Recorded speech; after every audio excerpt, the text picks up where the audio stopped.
Olá, eu sou a Filipa Rendo e este é o Pode Investir, o podcast sobre investimento da DEC Proteste. E hoje vamos pensar em como o bem comum pode gerar retorno financeiro. Virtude e rentabilidade podem conviver em sã harmonia num fundo de ações? Falamos de investimento socialmente responsável, a sigla ESG. Será apenas a prova de que a integridade pode ter um casamento feliz com o lucro? Diz o velho ditado que a riqueza não traz felicidade. E a verdade é que os números assim o parecem comprovar. O investimento em bolsa, centrado em ações socialmente responsáveis, tem obtido rentabilidades inferiores à média do mercado. Ainda assim, há investidores que valorizam particularmente empresas que mostram ter preocupações ambientais e sociais. Mas que ações e que opções têm de investimento? A DEC Proteste Invest também tem um próprio indicador que entra na nossa seleção de cerca de 250 ações. Também atribuímos um selo àquelas empresas que estão mais bem posicionadas também a nível destes critérios, não só financeiros, que esses são os normais para um aconselhamento, mas também para os critérios do ESG. Portanto, o mercado nos últimos anos terá rendido cerca de 13-15%, e estes fundos terão ficado por volta de 5-6% ao ano. Ainda assim, 5-6% Sim, ao ano não é todo negligenciável, não é? Não é? Mas muito aquém da média do mercado, por aqueles fatores que já que apontaste.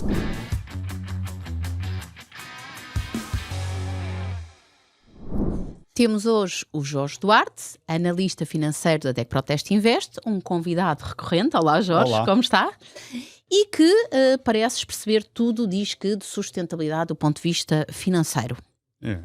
A ver, vamos, não é? Vamos. Vou dar uma melhor.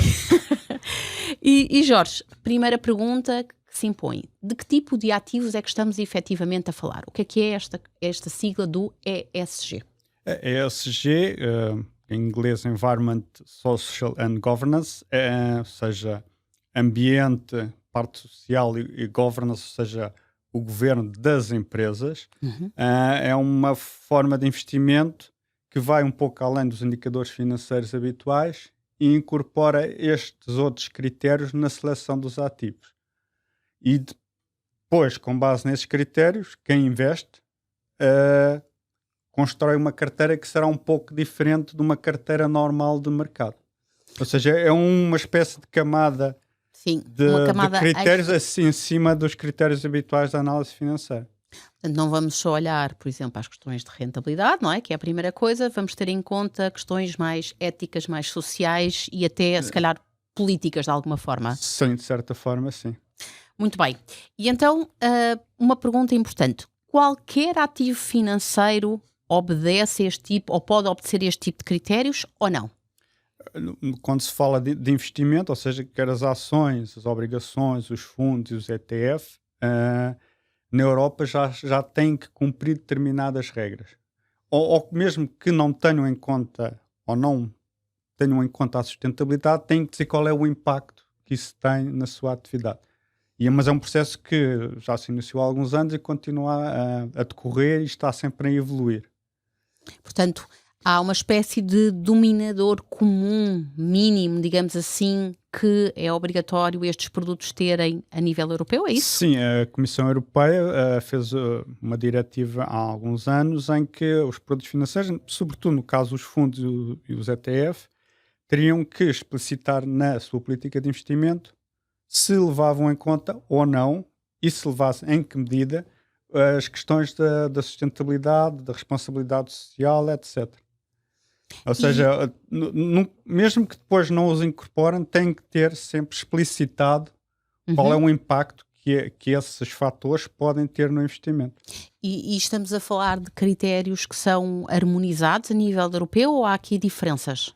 A União Europeia... Ou seja, quando eu comparo, isto Sim. é de perguntar, imagina eu comparo 2 ETFs, por exemplo, ou 2 fundos, não é, que se dizem ESG, eles são de facto comparáveis entre si ou há nuances? Quando a Comissão Europeia estabeleceu esta legislação, eles tentaram fazer um pouco isso, ou seja, alguma harmonização.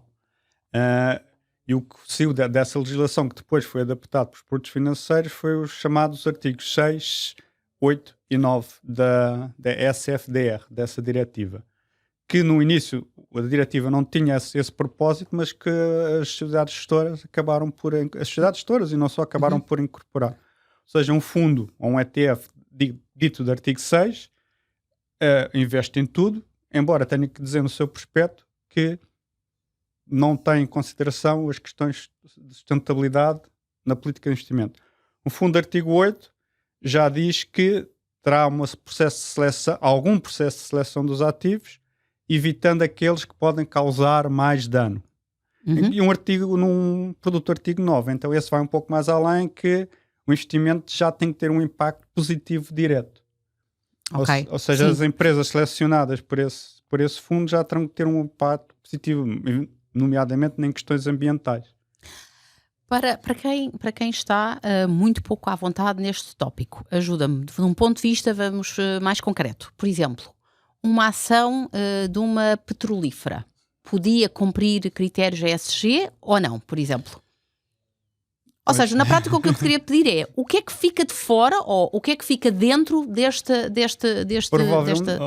Provavelmente uma empresa petrolífera poderia entrar num fundo artigo 8 se, por exemplo, essa petrolífera já começasse a investir, por exemplo, em energias renováveis ou tentar estar a diminuir a sua pegada carbónica. Num artigo 9, um produto artigo 9, provavelmente as petrolíferas já não poderiam entrar porque não tem um modelo de negócio que contribua de facto positivamente, por exemplo, uma questão ambiental, por uma questão social. Ok, então vamos lá. Podemos também explorar isto de outra forma. O E, o que é que significa o E em concreto? O E é a questão ambiental e normalmente a sustentabilidade associa-se mais à parte ambiental e à questão das alterações climáticas. Esta questão da petrolífera o exemplo que estavas a dar, incluir-se aí, por exemplo? Sobretudo aí, sim. Ok, muito bem. Mas depois também há a questão social, em que se a empresa está bem inserida na sociedade e se contribui para o bem-estar social, a parte da governance é se respeita os direitos dos seus acionistas, por exemplo, se tem uma... Direitos dos trabalhadores estariam aí incluídos? Também estariam aqui incluídos, porque são outros stakeholders da empresa, relações polémicas, por exemplo, as redes sociais nessa parte do governance normalmente não eram bem classificadas porque estavam envolvidas em várias polémicas, mas como já referimos, os critérios não são totalmente objetivos, existe sempre alguma margem de interpretação. Subjetividade. Sim, apesar de existir esta legislação europeia, que é uma legislação que já evoluiu e provavelmente vai evoluir, para tentar que haja mais uniformização, mas nunca se consegue tanto. De facto, fazer uma comparação rigorosa, digamos, entre dois ativos, por exemplo. Sim, até porque existem depois outras entidades, como a Morningstar ou as entidades produtoras de índices, que têm as suas próprias metodologias que não são idênticas. Ou seja, são idênticas, mas não são iguais. Portanto, a comparabilidade existe, mas tem algumas limitações.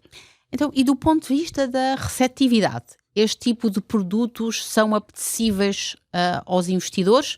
Estamos a falar, se calhar, de um nicho ou de um grupo de investidores que, de facto, tem este tipo de preocupações, não é? Para as suas carteiras. Sim. Como é que podemos medir esta receptividade? É de facto um nicho em termos do valor de mercado dos ativos que estão aplicados, né, neste tipo de produtos. Vale menos do que uma Amazon ou do que uma SpaceX. E 80% são produtos europeus. Nos Estados Unidos são poucos e aliás, o termo ESG nos Estados Unidos tornou-se não sustentável, mas um termo tóxico. Devido à nova administração Trump, que é muito crítica de determinados aspectos e um pouco cética das alterações climáticas e de outras políticas também que estavam incluídas, de políticas de diversidade, etc., que encaixam um pouco no governance. Portanto, houve um grande recuo nos Estados Unidos nos últimos anos. E como os Estados Unidos é o centro financeiro do mundo, acaba por arrastar... Eu ia-te perguntar precisamente se isso não fez diminuir o número de opções no mercado, porque mesmo empresas europeias acabam por estar muito ligadas, não é, à atividade dos Estados Unidos e ao investimento. Sim, e mesmo estes fundos europeus, estão sediados na Europa, também investem em empresas americanas que cumprirão essas metas. Mas sim, há um desinteresse, embora a temática continue subjacente e nunca se perdeu, deixou de estar em foco, porque entretanto surgiu o ChatGPT, a inteligência artificial, surgiu E mudar os focos de atenção também, não é? E mudar os focos de atenção. Porque eu recordo, não consigo especificar, mas aqui há uns anos, se calhar quando este tema estava a ser mais falado até de um ponto de vista político e dentro dos supervisores, estava um bocadinho na moda, falava-se muito mais deste tema e se calhar as pessoas também estavam mais, não digo só receptivas, mais atentas a este tipo de produtos. Achas que a coisa esmoreceu, portanto? Sim, claramente. E do ponto de vista da rentabilidade, como é que estes produtos se comportam? Como disseste na introdução, as rentabilidades dos últimos anos têm sido bastante inferiores à média. Mas não era assim no início, pois não? Pelo menos a ideia que eu tenho era quando eles... Não era, mas há vários motivos que podem ser apontados para este fenómeno. Primeiro, inicialmente, as restrições para este tipo de produtos não eram tão grandes. Ou seja, à medida que o tempo foi passando, as entidades supervisoras tornaram-se um pouco mais exigentes naquilo que os produtos têm que respeitar, por exemplo, para serem artigo 8 ou artigo 9. Quando diz supervisoras europeias. Sim. Certo. Porque, e também em alguns países asiáticos também já avançou, embora, curiosamente, muitas vezes tenham por base o que a União Europeia fez, nesse aspecto fomos pioneiros, mas é um nicho de mercado. E provavelmente vai continuar a estar pouco em foco nos próximos tempos. Embora agora com a questão da guerra do Irão e a questão da segurança energética voltou novamente a haver alguma preocupação. Certo. Muito bem. Então, e agora falavas na guerra do Irão e lembrei-me que não completámos um tópico que estávamos a falar há pouco. Então, o que é que fica, ou existe algum setor ou produto que fique, que exclua, que não possa ser de forma alguma incluído na questão do ESG? Estamos a falar de quê? Por exemplo, armamento? Tabaco? Porque o ESG não é por si só um critério de exclusão. Isso é uma parte inicial. Há produtos que excluem à partida determinados, por exemplo, eventualmente pornografia, armamento, mas não todo armamento, por exemplo, a questão de armamento com minas antipessoais e outros que são alvo de restrições a nível internacional, mas uma empresa de defesa por si só não é necessariamente excluída. Sim. Basta pensarmos sempre numa empresa de cibersegurança, não é? Exatamente. Ok. Mas depois, à medida que se passa para o ESG, depois é uma questão mais de graduação.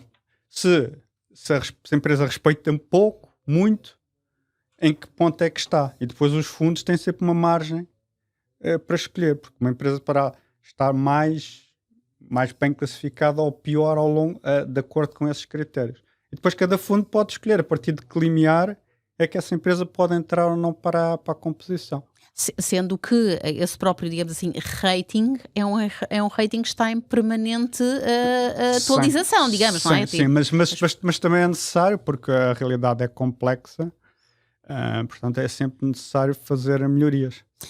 Jorge, mas desculpa, só Filipe, porque há pouco falaste da questão da rentabilidade e de ser pior, mas não está necessariamente, ou não é totalmente explicado por ser um investimento sustentável. Porque também esta questão que referia da inteligência artificial, os mercados centraram-se num pequeno grupo de empresas que fez disparar os índices e isso beneficiou muito os ETFs muito mais generalistas. Qualquer produto com políticas um pouco mais específicas, sustentáveis ou não, acabaram por ficar para trás ao longo dos últimos anos. Ok. Portanto, existe uma... Há aqui uma questão de contexto também. Sim, e não necessariamente de causalidade. Certo. Portanto, será preciso aguardar mais algum tempo para ver. Mas, naturalmente, que um fundo que tenha mais restrições no total de ativos disponíveis para investir poderá não conseguir atingir o mesmo nível de rentabilidade do que um fundo ou um ETF que invista em qualquer tipo de empresa. Ainda assim, ou na sequência do que estava a dizer, imagina que eu até já tenho um ETF que cumpre estes valores, digamos assim. Devo mantê-lo, então? Sim. Embora ele não esteja a render tanto quanto eu desejaria, não é? Devo mantê-lo, na tua perspectiva. Sim, e além de mais, o que referimos são valores médios. Dentro de cada destes artigos 8 e 9 existe uma grande disparidade de resultados. Mas, por exemplo, no caso dos ETFs, há poucos ETFs de artigo 9 porque existem poucos índices que sejam... que tenham fiáveis? Que tenham aderência do mercado e que consigam encaixar eles próprios este tipo de critérios. Sim. Ok. Portanto, a parte dos ETFs, que é a parte que obviamente tem tido muito mais expansão, na questão dos artigos do artigo 9 ainda há pouco. Portanto, que é uma pessoa que quer ir investir através de ETFs tem pouca escolha no artigo 9 e isso também é algo que não contribui para este tipo de investimento. Ok, imagina que depois de ouvir este podcast até estou interessado, sei que as rentabilidades não estão por aí além, mas podem ser boas. Como é que eu faço para escolher um ETF, por exemplo, que cumpra estes critérios? Onde é que eu devo ir? No site da DEC Proteste Invest, nos nossos comparadores de ETFs, é possível filtrar consoante o artigo que respeitem, 6, 8 ou 9. Portanto, pode-se escolher, por exemplo, os ETF de ações globais, que se enquadram no artigo 9, e esses dão mais algumas garantias, obviamente que aqui nunca é totalmente, mas de terem uma política mais ESG, mais orientada para as questões da sustentabilidade. Mesmo no caso das ações individuais, a DEC Proteste Invest também tem um próprio indicador, que entra na nossa seleção de cerca de 250 ações. Também atribuímos um selo àquelas empresas que estão mais bem posicionadas também a nível destes critérios, não só financeiros, que esses são os normais para um aconselhamento, mas também para os critérios do ESG. Então, esse simulador permite-me, por exemplo, se eu quiser fazer a melhor combinação possível entre rentabilidade e critérios ESG, Exatamente. Consigo fazê-lo. Exatamente, sim. E daí obter algumas recomendações vossas. Exatamente. Quer em termos de ações individuais, quer em termos de fundos e de ETFs.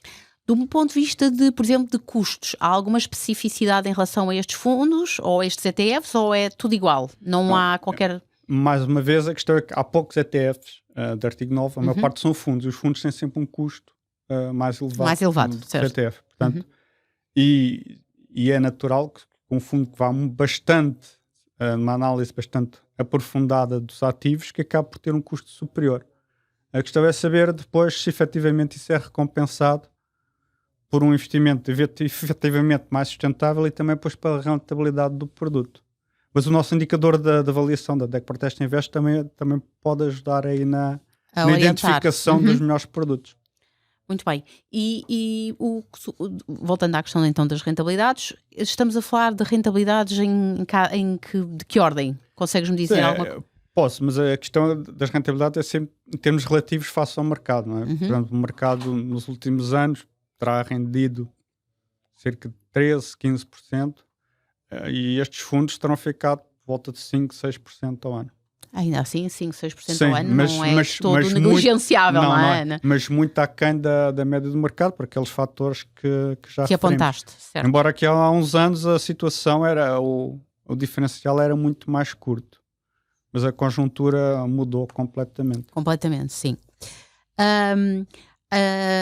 Parece-te que há margem para, imagina, a administração de Trump tem 2 anos, não, 1 ano e meio talvez, de vigência, que há margem para, imagina, tendo uma administração diferente, com uma filosofia, com uma política diferente, imagina, mais preocupada com este tipo de pressupostos, que depois estes fundos voltem a ganhar algum fulgor? Isto, eu sei que não podes fazer futurologia, mas eu estava a pensar aqui na ótica de que, ok, porque de facto preocupe-me e se calhar, não gosto de dizer estes clichês, mas que geracionalmente se calhar há pessoas não é, que estão mais preocupadas com isto, se calhar algumas até já têm este tipo de investimentos e pensam, se calhar devia largar isto e ir para, lá está, para os generalistas, mas há aqui se calhar alguma margem de crescimento futuro, não é? Porque isto não é um... Sim, provavelmente, mas... Também digo que não será necessariamente com as mesmas terminologias, porque a partir do momento em que fica, sobretudo nos Estados Unidos, que estes termos ficam com uma conotação muito negativa, será difícil depois promovê-los com os mesmos labels. Na Europa não se coloca tanto, mas nos Estados Unidos sim. Poderá novamente haver este tipo de preocupações e agora até há outro tipo de preocupação. Os Estados Unidos estão a construir muitos centros de dados, precisam de energia. E apesar do Donald Trump ser muito favorável às energias, até como o carvão e o petróleo, isso não é suficiente. Portanto, muitos dos gigantes tecnológicos já andam à procura de fontes alternativas. Quer o solar, quer o nuclear. Exato. Portanto, o próprio mercado também está a ir um pouco nesse sentido. Agora não lhe podem chamar aí de ESG porque não depois caem-lhes todos em cima. Portanto, será provavelmente nos Estados Unidos, poderá voltar a estar mais em voga, mas com outro, pelo menos com outro nome, embora depois se calhar a filosofia por trás não seja muito diferente. Uma das coisas que falamos muitas vezes neste podcast é o peso que determinado produto, determinado ativo deve ter no meu portfólio, na minha carteira. Em relação a estes produtos, tu dirias alguma coisa ou estamos a compará-los, podemos compará-los com qualquer ETF? Como é que... Assim, Há alguma orientação que possas dar? Aí depende muito do que tipo de produto é que é, porque existem ETFs de ações, mas também existem ETFs e fundos de obrigações. Também nas obrigações a questão de sustentabilidade também existe. Falámos aqui mais do mercado de ações, mas as obrigações também existe. Portanto, o mercado desse tipo de obrigações ou de ações também é determinante depois para uma carteira total. Portanto, mais do que até o próprio critério do ESG, não é? Exatamente. Sim. Sim. E esse virá num segundo momento. Ok, muito bem. Mas, ou seja, existem produtos que permitem dar uma componente mais sustentável. Mas é um processo que está em evolução e não se pode... Não podemos... eu vou investir neste produto, pode ficar de consciência tranquila. Se calhar um pouco mais. Mas... Não há garantias. Não há garantias. Então, e diz-me, ok, eu quero enverdar ou quero acrescentar o ESG ao meu portfólio, dirias obrigações, ações, fundos, ETFs, para que tipo de produto então é que eu me devo virar? Aí mais a resposta é idêntica, ou seja, quem não está habituado a investir, obviamente terá que ir para os ETFs. No caso das obrigações, comprar diretamente obrigações, sobretudo obrigações verdes, sustentabilidade em Portugal, não é assim tão simples. Mais uma vez, e também terá que ir através de ETFs e sobretudo de fundos. Os investidores um pouco mais sofisticados poderão, entre as suas ações que do ponto de vista financeiro sejam interessantes, mas depois escolher entre essas aquelas que estejam mais bem posicionadas no cumprimento deste tipo de critérios. Finalmente. Ou seja, uma seleção dentro de outra seleção. Finalmente, ia perguntar-te, este tipo de produtos está acessível, está disponível em qualquer banco português, por exemplo, onde eu tenha conta, em qualquer plataforma, ou é preciso ir para alguma coisa mais específica para conseguir aceder aos produtos? Não, porque os ETFs estão disponíveis mesmo através dos bancos tradicionais, das corretoras. Qualquer um deles disponibiliza ETFs e encontrará sempre alguns ETFs, quer do artigo 8, quer do artigo... Portanto, no meu banco ou na minha corretora habitual eu consigo encontrar... Sim, no caso dos fundos, provavelmente muitas destas corretoras online não têm fundos, e já será disponível mais em tipo de bancos com supermercados de fundos, ou seja, fundos de muitas gestoras, e já terá mais alguma oferta. Mas é sempre possível, não é algo não existem grandes obstáculos a este tipo de investimento. Muito bem. A altura agora, Jorge, para evocarmos a Santíssima Trindade da arte de bem investir em ESG, digo eu neste episódio. E Jorge, portanto, quais são os 3 mandamentos a que, na prática, eu devo obedecer se quiser adicionar um produto ou vários produtos ESG ao meu portfólio? O primeiro é saber se o ativo do produto se é compatível com os meus objetivos. Não vale a pena comprar ações com este tipo de critérios se as ações por si só não são adequadas ao meu perfil de investimento. Portanto, é começar por aí. E quando dizes perfil de investimento, estamos a falar de quê? De risco, de nível de risco, não é? Sim, sobretudo. Nível de risco, horizonte, conhecimentos também. Por exemplo, se calhar nesse caso será preferível começar por ETFs, para quem não tem experiência. Certo. E depois então aí fazer uma seleção dentro da seleção. Alocar uma parte da carteira de investimentos a estes fundos que são mais sustentáveis. Mas neste momento dada a discrepância de rentabilidades, não é aconselhável ter um grande peso, porque arrisca-se a perder grande parte da valorização do mercado. E embora, do ponto de vista de quem quer investir de forma mais ética, a rentabilidade pode prescindir um pouco, porque aí há sempre esse trade-off. Sim. Se a diferença for muito grande, pronto, mas também depois dependerá da consciência de cada um. Da consciência de cada um. E depois o terceiro ponto é, neste momento, e como os critérios estão a evoluir, a garantia que o investimento é mesmo sustentável não digo que seja publicidade enganosa, mas o critério é demasiado abrangente para às vezes subjetivo, conseguir... pelo que percebi, não é? Sim, Portanto, sim. Nós em breve na DEC Protest Invest vamos voltar a este assunto e vamos tentar fazer uma análise ainda mais detalhada, sobretudo dentro dos artigos do artigo 9º, porque constatamos que muitas carteiras destes produtos não são assim muito diferentes dos índices globais. Portanto, se estão a pedir mais custos por uma carteira que não é muito diferente, até que ponto é que se justifica? Vale a pena. Sim. Uhum, Eventualmente outros fundos que se calhar até têm um comportamento menos bom, mas que efetivamente procuram empresas que estão a trabalhar ativamente, se calhar justificarão mais. Certo. Mas isso é uma análise que tem que ser feita com alguma regularidade e de uma forma bastante aprofundada, porque a subjetividade, pronto, acaba por ser também marcante. Mas eu confio muito na tua objetividade, Jorge, e portanto vou aguardar também com alguma expectativa essa tua análise. Muito bem, agora neste podcast já sabes, como de costume, que és uma habitué, tempo para ouvir as dores de investidor escaldado, de meter água tem medo. E portanto, Jorge, de que é que te arrependes? De ser muito sustentável, pouco sustentável, nada sustentável só ao QB, em que é que ficamos?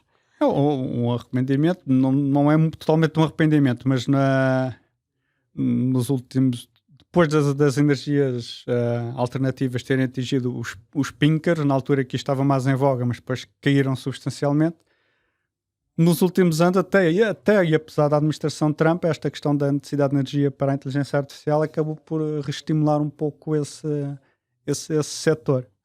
Cerca de um ano e meio, portanto, e foi algo que na altura também não me apercebi, mas o mercado reage sempre de forma bastante...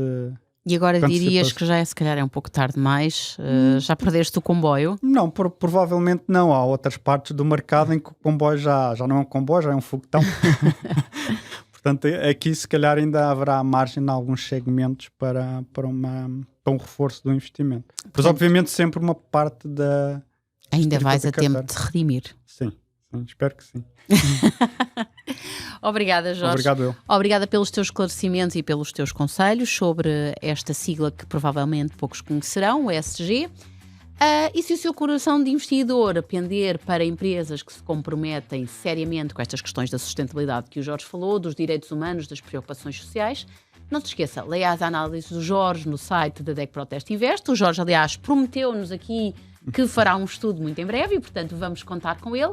Não se deixe levar necessariamente por falsos profetas da virtude. O Pode Investir volta em breve. Até lá já sabe, não gaste tudo em ativos tóxicos.